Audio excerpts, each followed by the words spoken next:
Don't accept their answer that the bill has a flaw or that the survivors don't want it. We know that's not true. They wouldn't be fighting it so hard in this town. It's a culmination of everyone worked together to silence these women and protect Jeffrey Epstein.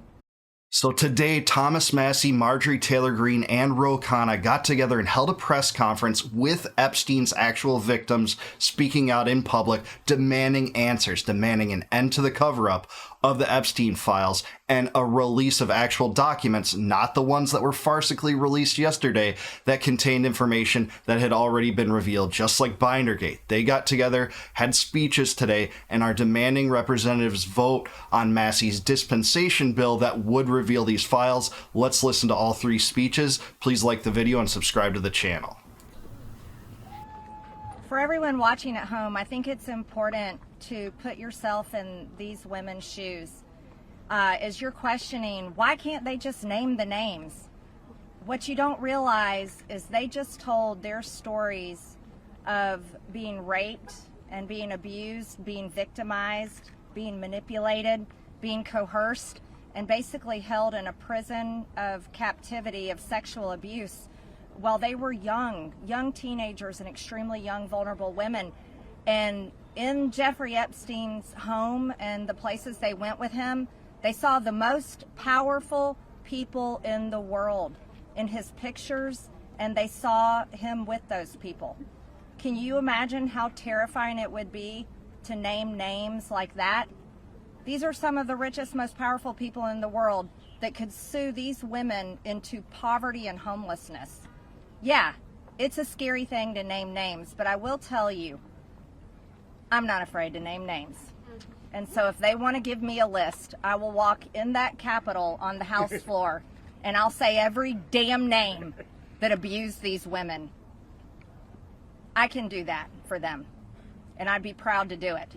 Now, another thing, this is not about politics, and this is a boiling point in American history where the American people, just like Ro just said, there's become two Americas.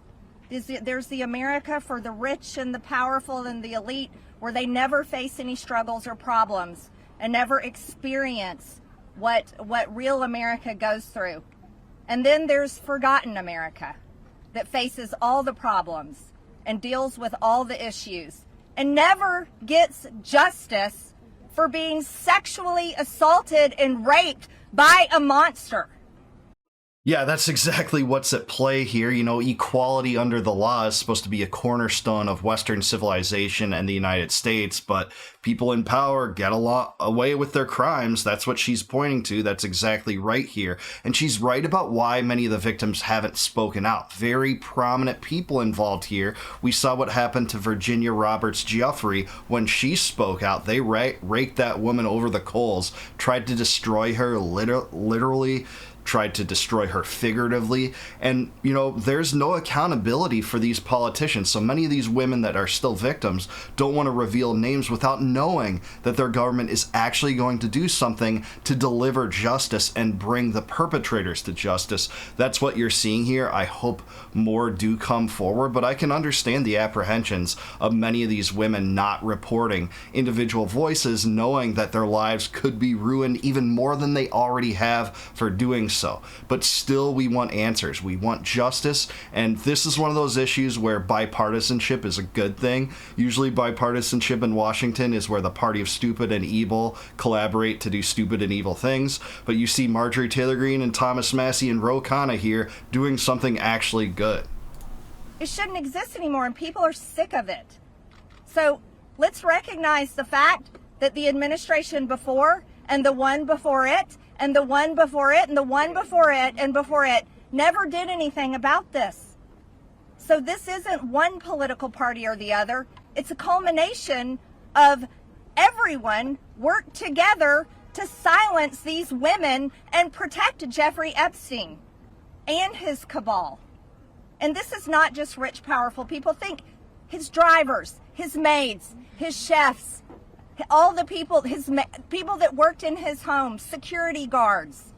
I heard one story from a young woman that was being raped by Jeffrey Epstein when he was out on work release while he was serving time in prison. Yeah, that's when we had the sweetheart deal, the 12-hour a day, 6 days a week work release program where there was a special branch of the sheriff's department down in Florida carved out for him, where he could bounce between properties and internationally, you know, despite the fact that there were 40 plus women willing to testify against him. You know, this was the sweetheart deal of the sweetheart deals, and Alex Acosta said when he granted this monstrous sweetheart deal, he said, I was told that Epstein was intelligence, that he was above my pay grade. And he's never, you know, provided an answer about who told him that or why or what were the circumstances at all, but that is the case. And had an ankle monitor on his leg. Guess what? There was a police officer outside that door. So this list of names is quite a list of names, and it doesn't extend just in the rich, powerful circles. It extends down to the very bottom where people were paid. And again, I will say this, there's victims suffering today in similar circumstances, and they're terrified to name the names of the people that are currently abusing them. And so with these brave, courageous women fighting this fight, this is a fight for women and children and any person that is facing sexual abuse and rape and captivity and human trafficking right now. And so here's what I ask you in the press. Don't go for salacious headlines. Go for the truth and defend these women. Yeah, that's all we can ask for. That should be a bipartisan cause. That's a good thing amongst Americans. We're seeing many Americans supporting this, a lot of Trump's base turning from him, and certainly dissidents that held their nose and supported Trump totally turning away from him over this. All the polls indicate that, but that's the truth. We want truth. This has been a bipartisan cover-up, so the only way to lead us to the future might be a bipartisan effort to stop the ruling class from being able to get away from this, whether you're Biden or Clinton or Bush or Trump or whoever was involved in this. I don't care who was involved in this. I don't really care particularly who gets the political credit for this, but I'm glad that Massie and MTG and Ro Khanna are standing up for what's right here with the victims. You know, we're being told that the victims don't want this information released. It's messy and it's boring. But no, they're standing up here on a pedestal saying, vote for Massie and Ro Khanna's bill for this. You know, you're going to be told all sorts of propaganda about how you shouldn't vote for this, why your rep shouldn't vote for this by this administration, but they should. That's the indication, the number one primary indication that they should vote for this. And help those of us in Congress that are crossing our political party lines for doing the right thing and trying to do it together. And thank you, Ro, and thank you, Thomas. And now I recognize Thomas Massie from Kentucky. Well said. Well, there's three branches of government, and we're supposed to keep each other accountable. And that's what we're doing here today in the People's House. We're standing in front of the People's House with real people, not a hoax. And they've told their story. We wanted to give them a platform to speak, and they've had it. They stepped up, and they were brave. But I also today hope that they would persuade my colleagues to join this effort. But I found out something today that happened that I wasn't expecting. They persuaded me to fight even harder. I'm not going to give up. And I want to end with this call to action. First, a call to action to my colleagues who, just an hour before this press conference, were prepared. They were given a fig leaf. We'll put a resolution on the floor so that you can say that you voted to protect the survivors. Their resolution doesn't really do anything. And that's the oldest trick in the swamp. When you want to kill the momentum, when you want to kill initiative, you introduce a placebo, a different bill that does nothing. Yeah, that's exactly right. That's a problem beyond the scope of the Epstein case for sure. They pass non-binding resolutions so that they can tell their constituency, hey, look at this, I voted for this, but it doesn't actually do anything. But the bill that Ro Khanna and Thomas Massie are proposing here actually does something. It actually forces the hand of the government to reveal the Epstein files. So they're going to have every trick in the book, every propaganda pitch to get representatives not to vote for this. Mike Johnson's going to whip Republicans not to vote for this. But he's exactly right. This is a typical swamp Washington scheme. These non-binding resolutions that don't do anything. And he's right. The victims were powerful here. This is not a Democratic hoax, clearly, when you have victims here saying that we were trafficked to friends and people of prominence that knew Jeffrey Epstein. How can they say it's a Democratic hoax? You know, even Trump's base largely didn't buy that, and it was stupid that he doubled down on that, you know, explanation for a few days, but that's what we have to deal with here. And then try to pull the wool over the eyes of the American people. That's not going to happen this time. We demand real accountability. I encourage my colleagues, please, there's over 200 Republicans who have not signed this discharge petition. We only need 2 of them to sign it, and every Democrat will sign it, and that will get us the number we need to force this vote, to pass a law, not a polite request to the DOJ to police themselves. No, we need legally binding legislation to force that to happen. Yeah, if the DOJ investigates themselves, the inevitability will be as follows. The government investigated the government and determined that the government did nothing wrong. That's all we've heard in this case. We've heard that there was no blackmail, no evidence that he trafficked, you know, minors to other people, even though French authorities held Jean-Luc Brunel under the fact that he did traffic, you know, people that he was associated with, underage women, not even women, underage girls, for these villainous behaviors, these vile sexual exploits that characterized the whole Epstein sex ring. You know, despite that, the DOJ and FBI is still carrying, you know, water for the intelligence apparatus, saying that there's no evidence he was an intelligence operative. Well, Anna Paulina Luna yesterday floated the idea that he might be. You know, he might have been working for our adversary. She can just say Israel. I'd like her to just say Israel because that's where all signs point to. And my main call to action is to the people watching these live feeds that are going through these cameras right now. Congressmen, listen to you. Light up their phones. Burn down the phone lines here in Washington, D.C. Ask them the questions that these survivors wanted you to ask them.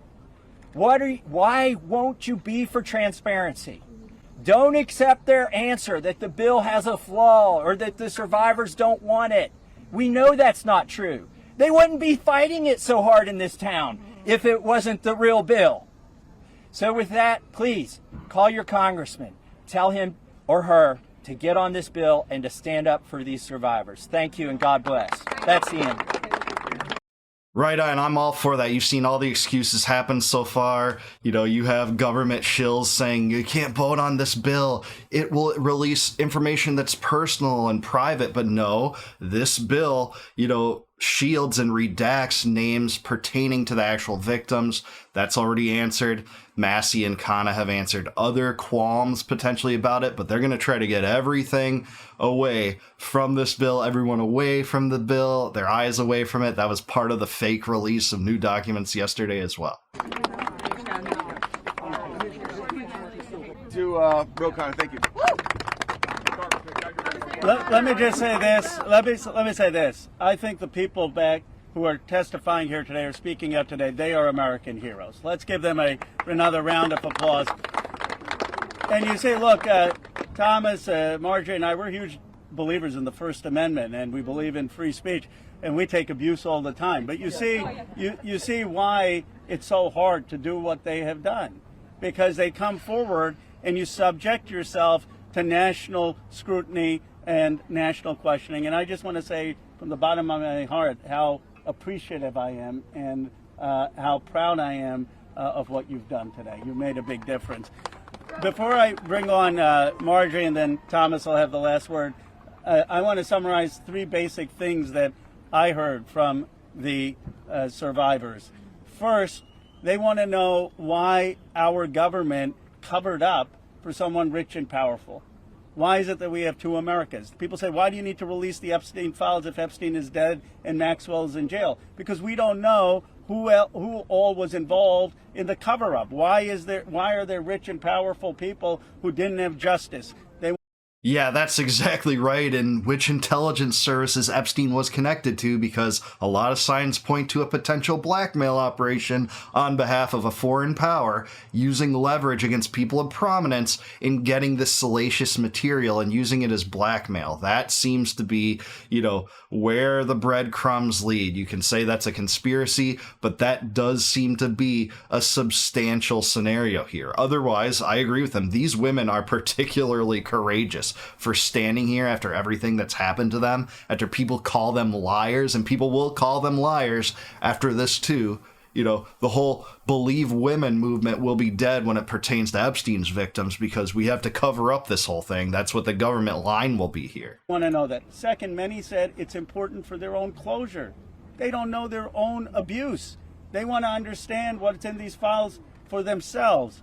And third, we heard that there are many others who obviously were involved, and they want to know, and the American people deserve to know what was there in those files. I actually think they're helping us come together as a country. I've never done a press conference with Marjorie Taylor Greene before. I've done some with Tusk, but look, this country is divided, it's exhausted. This is one thing that we can come together on. Hey, I say amen to that, man. This is why I think Ro Khanna is maybe the best Democrat in Congress. The fact that he's come together with them on this. He's come together with Massie against the military strikes against Iran as well. This is a coalition worth supporting.